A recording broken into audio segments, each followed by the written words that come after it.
Hi, all, and welcome to Monday Night's Treasure Vortex with Gypsy from YouTube's Zero Discrimination, as well as GypsyDigs.com, and myself, Amanda Digger Degaz.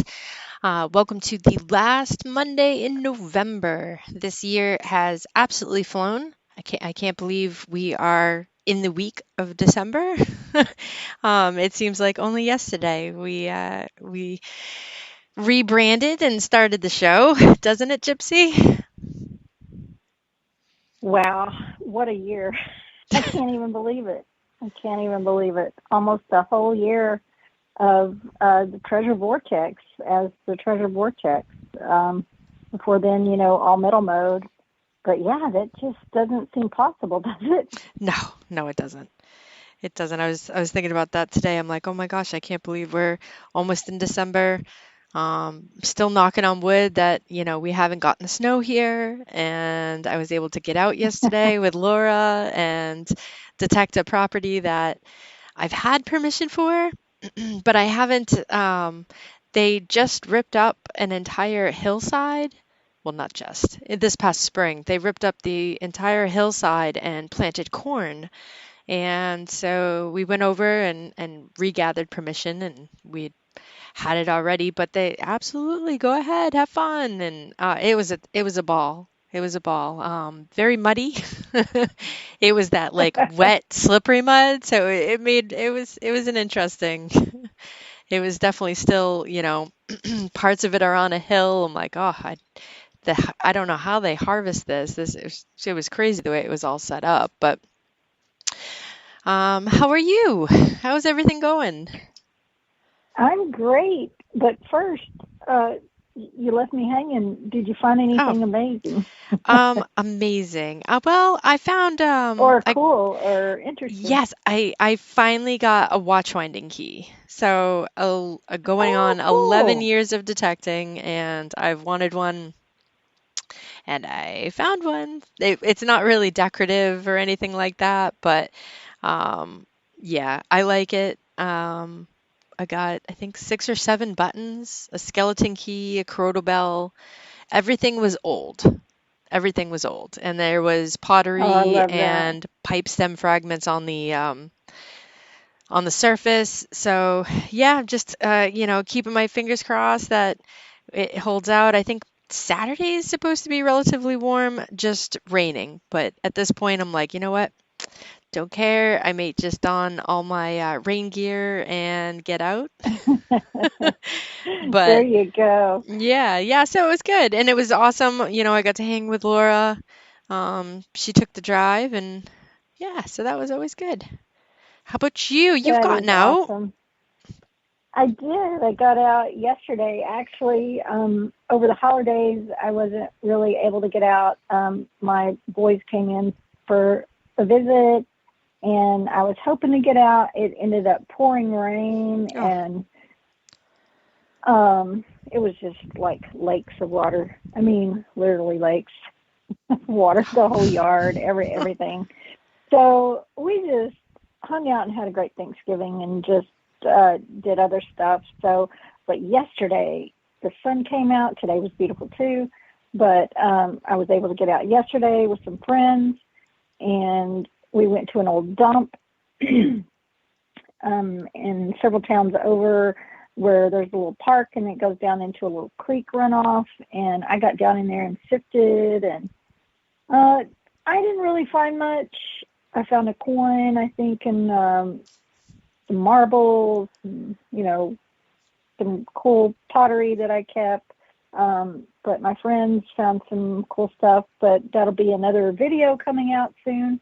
And then when I got today, I didn't get out today, but after I finished what I needed to go do, took my dad to the hospital today to get a scan, got back home, and I'm finishing up a video where I did find some silver, and finishing editing that video. And so as soon as um, I finally finished it, I had to add a bunch of stuff. I'm doing a few tips on pinpointer in there as well, like settings and stuff, and also um, some tips on how to cut a proper plug, a few things like that. That's just kind of all throughout the video. So it's got digging in a yard, a few tips on pinpointer, a few tips on how the proper way to dig a plug, and finding some cool finds and finding some silver. So all wrapped up into one video. So I finally got it edited and finished. So after the podcast tonight, I hope to get it up tonight. So y'all be sure and check it out. Awesome. Very cool. That's about it. Can't wait. So, can't wait to see it. And everyone, I did get the packages. All the stick-up packages went out last week. So hopefully everybody got them. I think Friday, Saturday, Monday were the delivery dates. So those have all been in the mail. I did hear that Jackie got her stick-up package. So she was really excited about that. Awesome. So awesome. All right. Well, let's bring in our special guest tonight. We have tonight Timothy Draper, and I had the pleasure of working with him earlier this summer and filming with him on a TV film project. And he is our special guest tonight, and really excited that he is on here to tell us about his latest adventures and the debut of his show. And welcome, Tim. Welcome. Gypsy and Amanda, how are you guys doing? We're doing. Excited to have you on. Everyone in the chat, please give Tim a warm welcome. Yay. Yeah, thanks for having me on, guys. I appreciate it. Well, Absolutely. We appreciate you being here with us, and looks like we've got quite a few in chat tonight. Sometimes, Tim, even after the fact, after we go live, not all the people that are listening tonight are able to be in chat. Sometimes people are listening on the road, and then also we probably get more listeners, I would say, after we go live, after it's already. So y'all be sure and share tonight's podcast. Be sure and share the link. It helps Tim out, it helps us out, and we appreciate you for sharing. And so Tim, you have, I know it's been a crazy year since I saw you last in Utah. I flew in to see Tim and meet his crew, and we did some filming while we were there. But before we get into all that, if you don't mind, Tim, go ahead and tell them a little bit about yourself and maybe kind of how you first kind of got into treasure hunting. And we've got a lot of listeners on here that are really into metal detecting too. Maybe tell us about your first metal detector or how how that all came about as well. Man, you're really wanting me to take a trip down memory lane, aren't you? Absolutely. Yeah. I'm like, wow. Okay, so I've been treasure hunting, I guess you can call it, going out and exploring and finding my adventure for good 26 years now. You know, I grew up in the Phoenix metro area of Arizona, and that place is probably very much I would expect that Texas is. You know, it comes with a lot of old Western history, you know, Tombstone, Doc Holliday, Wyatt Earp, Superstition Mountains. So ever since, I would say by the time I was 6 years old, I've heard about the Superstition Mountains and the Lost Dutchman Mine. And, you know, we weren't that far away. Our home wasn't far away from there. And my dad was always an outdoors man.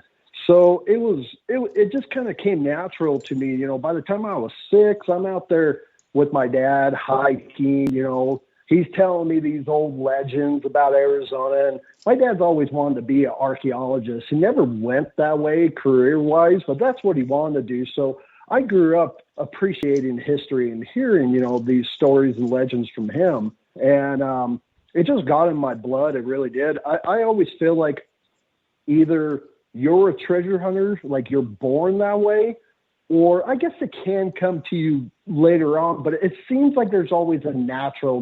The people I know that treasure hunt a lot, like full time, it just seems like we all have that same thing in common where it's in our blood. You can't help it. So by the time I got my driver's license, I was that 60-year-old boy that, you know, when all my other friends were going, what should we do tonight? You know, hey, let's go cruise downtown. I was a guy going, you know what? There's that dirt road that goes out that way. And I can't see the end of it. It looks like it goes through the mountains. Let's go check that out, you know? So I've always been very adventurous. And that's where the history came into play. You know, I started learning a lot about history when I was in school, when all the other kids would go, oh man, not a history lesson. I'm sitting there going, come on. Yeah. Let's hear this, you know?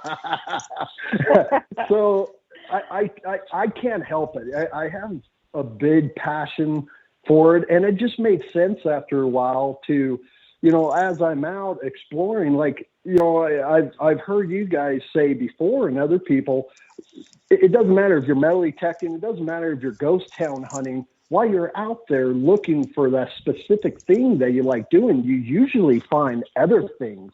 So that's just what happened to me. You know, I started chasing ghost towns by the time I was 18 years old. I went to some of the best ghost towns in the western states that I could.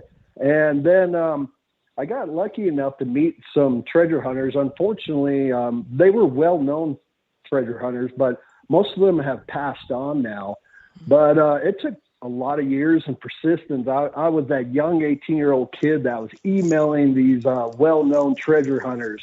And it took quite a few years, but they started kind of bringing me in.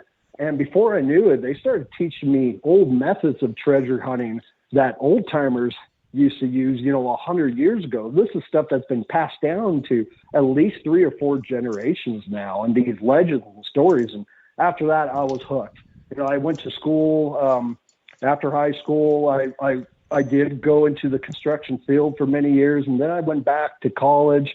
I went into anthropology and history, and I would say that's where it really advanced. But when I started getting the knowledge and started learning that the history that a lot of us are taught in school is more of a children's story or a bedtime story, and there's a lot more information to these historical events, I just couldn't help it. I just started doing all my own research, and from there it just took off.